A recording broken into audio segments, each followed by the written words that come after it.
back to the mining culture versus hodler culture. Yeah, so I went way off track there. Sorry about Oh. that. So mining hardware all runs closed source firmware, which is basically as a result of how few companies there are producing mining hardware, puts one company in charge of what everyone's running locally, right? So it's one thing to trust a server without open source software. To be honest, that's kind of going to happen a lot, because even if Facebook open sourced everything that's running on their servers, you don't have any way of knowing that that's what they're actually running on their servers, because that was some of the controversy with Signal, right? Signal's pretty trusted, right? Snowden endorsed it, and a lot of people do, but the source code for their servers was, published, but everyone was like, are they actually running this? It hasn't been updated since 2020 or something. I don't know if that's changed recently, but that's sort of a false sense of security. But locally, if you're a Bitcoiner and you have something on your like Wi-Fi network at home and you're expecting it's to do with Bitcoin and you are not allowed to know what it's actually doing, and to add insult to injury, we find backdoors in it that allow the company to remotely shut the thing down or to change the credentials on it, that's completely unacceptable. We would never tolerate that in node land, in HODL land, or even our wallets, right? We need to know what the Trezor firmware is and the cold card firmware. No one's going to use that stuff if it's closed source. That's a joke. In mining land, no one really noticed. No one paid much attention to it. And even the competitors that are better than the main monopoly entity are still all closed source. And even all the like jailbreak aftermarket firmware for this stuff, all that's closed source too. And even the people that make custom hardware for it, like, control boards produced by companies like Epic, even they closed it all up. So basically it's trust. It's not don't trust, verify, because you can't verify it.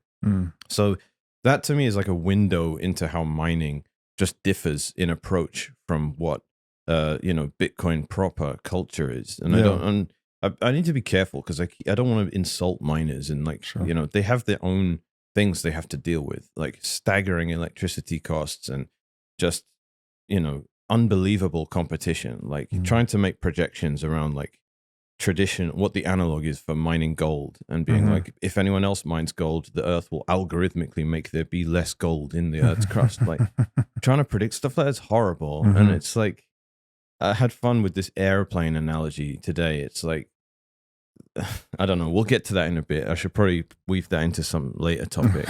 But like, yeah, mining, this difference in culture, really where it gets ugly is miners are expecting a payout from the blockchain. Yeah. But if you just wrestle with Bitcoin one-on-one, you're like, I'm a miner. I've got my 10 petahash worth of, mining power. I'm just going to point it directly at the Bitcoin network and wait around for 5 years and hopefully mine a block. And if I don't, I get 0. That's not palatable for most miners. That's called solo mining. And what they do is they collaboratively mine and agree to split rewards, which is a no-brainer. It's like, right, 100 of us, let's all group together. We divide everything by 100, and then we get cash flow, right? And the trouble is the entities that do that have taken on a bunch of the other functions of what mining is and obfuscated nearly the whole process and do it without any transparency at all. So again, that's just an artifact of that culture that it doesn't have this don't trust, verify mantra that's like drilled into them.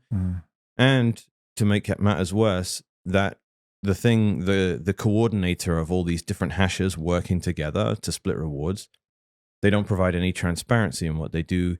And they take custody of all new coins as well. So the Mt. Gox lesson of not your keys, not your coins, and all that is another thing that didn't translate. So what ends up happening is miners that want to solve for cash flow end up working with this centralized cartel of people that actually go and deal with the blockchain. They control what goes into it. They control what comes out of it.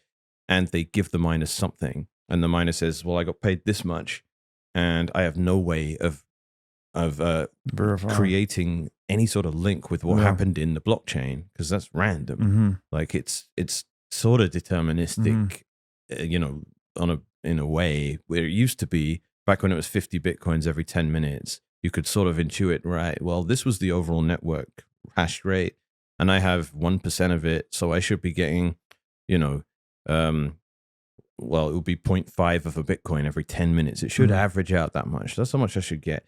But then that all gave way to transaction fees slowly. That's the theory of it. It hasn't really happened that much yet. But how are you supposed to know if what's coming out of the chain is reflected in what the coordinator is giving you? You can't, because they've gone and they've turned this random thing into a guaranteed payout for you. And that's an insurance product of sorts, where someone's saying, don't worry about the random Bitcoin blockchain that will pay, gosh knows what over the next week. I will pay you this much. Just point your hash power at me and I'll pay you this much. And you just basically get what you get, and you go, I don't know, it sounds right. There's no way to look at the blockchain and relate it, because there's too much obfuscation. And it's a massive intermediary, and it's naturally centralizing as well. And it's kind of like money printing, that feel of once you start, you can't stop. Yeah. So miners have become completely addicted to cash flow, where, and getting reliable, regular cash flow from a random thing like Bitcoin's blockchain is a painful addiction, and it systemically weakens everything, because there'll be just this massive lender of last resort that can say, don't worry, if anyone's getting in over their head, because what the pools do is they say, we'll pay you no matter what. If one day we may get twice as many blocks as we expect and have to pay you only half of it, another day we might not find any blocks and be on the hook to pay you $10 million. Someone's guaranteeing that no matter what, you'll get paid. And blockchain's random, right? So your pool might go a week with 0 blocks and you're on the hook for those miners. And the miners are saying, free lunch, great, we get paid no matter what. You can't pay miners money that doesn't exist. It's got to come from somewhere, right?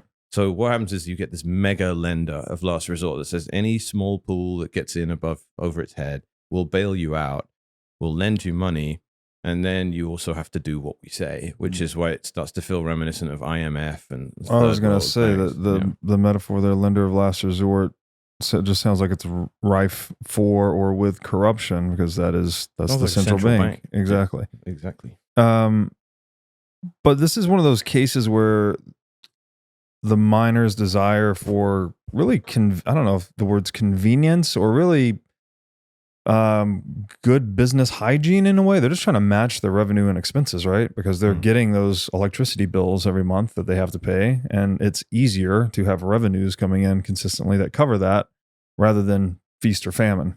Yeah. And so they collaborate to mine in pools, but then that introduces this man in the middle kind of risk where you've got, the pools paying them out, but it's hard to trace back the accounting on that to see if it's being done correctly. What then, you've talked about there being certain advantages where miners can be paid directly from the Coinbase transaction. I guess first, could you define the Coinbase transaction, and then what are the advantages of paying miners directly from that? Well, not your keys, not your coins. So a Coinbase transaction is the unique transaction in a block where a miner is allowed by the network to pay themselves new coins. And it famously halves every year, plus whatever the transaction fee revenue is they can get into the block. So, I haven't even mentioned Ocean yet, which is like the motivation for all this, and where I work currently. That's a part of Bitcoin proper, is that it allows you in the construction of a block before it gets solved by a miner is to define what addresses those new coins go to. And in every case, the mining pool or the coordinator, which is not the hasher, it's not doing the hashing element of mining, they just pay themselves and then they settle up with their miners from some other source, because you can't even spend those coins for 100 blocks anyway. That's a network imposed limitation. So the fact that they're coming from different sources just adds to the fact that you have no way to do some, look at the blockchain and go, where did my money come from? Like there's no even expectation of that being somehow related to what happened on chain. It just isn't. And the formula for which it's calculated it's bad on paper, and it isn't even adhered to in practice anyway. So around the halving, you had like blocks with millions of dollars worth of transactions in it, because there was like a new wave of spam and just complete ridiculousness. And that miners are like, yeah, we didn't see any of that. Or we saw like 20% of what we might have got. And it kind of doesn't work. Like let's go into the weeds of FPPS a little bit here. So FPPS means full pay per share, and it's what 90% of miners expect, which is, I don't want to have to deal with the blockchain. I just want to get paid for mining no matter what. So shield me from the randomness and take what you need to do it. And it's exactly like airport currency exchanges where they tell you it's 0% commission, but you get nothing like what the market rate actually is. So you'll go and mine on one of these pools and it will say, oh, it's 2%, or maybe if you're huge enough, we'll knock you down to 0.5%. And then miners came to our pool and are like, yeah, I'm making like, I don't know, 18% more than I was on a comparative pool. And you guys have had bad luck in this period too. So I'm getting absolutely robbed. And I don't know where that money is coming from or going, but I have no way to really do a link. So FPPS, what it seeks to do is it seeks to establish a value for what you're doing with your hash rate when you're pointing at a pool. And it says, here's what the blockchain's bringing in over the last 144 blocks, not just our pool, but all blocks. And this is how much money's being brought in. And we are finding, 1 block a day, or an 144th of that. You're this much of a percentage of it, so you're owed that much. And if we don't find the blocks, don't worry, we'll pay you anyway. If we find more blocks, we will pocket the difference. And all the randomness is ironed out by having like a large enough middleman that can make the randomness sort of tolerable and make it trend towards, where it wants to go. Like if the bigger the miner, the more variance they can absorb, right? And the pools are effectively taking on the variance there. So FPPS seeks to take a random thing and make it not random, and it's become a thing where it's just an unviable product, because not only is it kind of random anyway, what goes on in the blockchain, but as we transition to transaction fees being what sustains miners away from subsidy, it becomes even less predictable. And the less predictable it is, the harder it is for a miner to verify that they're getting something that relates to what the chain found. And it's already established beyond reasonable doubt that there is no real proper correlation. It's not working the way it should. So this was our contention when we launched Ocean, that there was going to be some invisible commission here and there. And it just turned out to be so much more extreme than any of us really expected. So back to your question about Coinbase transactions, when Ocean has the cash flow issue where if there's no blocks getting found by a pool, you're not getting any money, which is really hard for a miner to hear because it's back to being random and not knowing. But if you're 50% of the pool, when the block gets found, not only are you 50% of the reward, but you're also getting that reward in the block when it gets found. So the money, the second it existed, was already yours. We never took custody of it, which is not your keys, not your coins. And the fact that you can verify with the public stats, which no other pool does, apart from like tiny sort of ethical projects that don't have any real punching power. You can verify that you were 50% of the pool, and you can see the block, and you can verify that you got exactly 50% of the block. You cannot disintermediate any more than that unless you want to go full solo mine. So that being the case, if you inject arbitrary middlemen, the more you do that, the less you're going to get as a split of the block. That's just intuitive, right? Yeah. No, that's a good framing, actually. And it goes back to that identification of these intermediaries with central banks, because isn't that what with Cantillon effect? Well, you were saying too that the way they want to be shielded from uncertainty, and go ahead and take whatever you need to shield me from the uncertainty and just give me this predictable flow of cash. The central bank, right? Its mandates are to keep unemployment low and to keep the business cycle stable, which it obviously does the opposite, but it's ostensibly it is supposed to shield people from uncertainty, basically the way you're describing. Tail ends up wagging the dog though, right? But it ends up doing the opposite and really milking people, right? Thanks for watching. If you enjoyed this episode, click here to find more just like it, and here to find our most recent episode.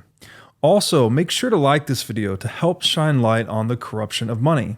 And be sure to subscribe to this channel to stay connected.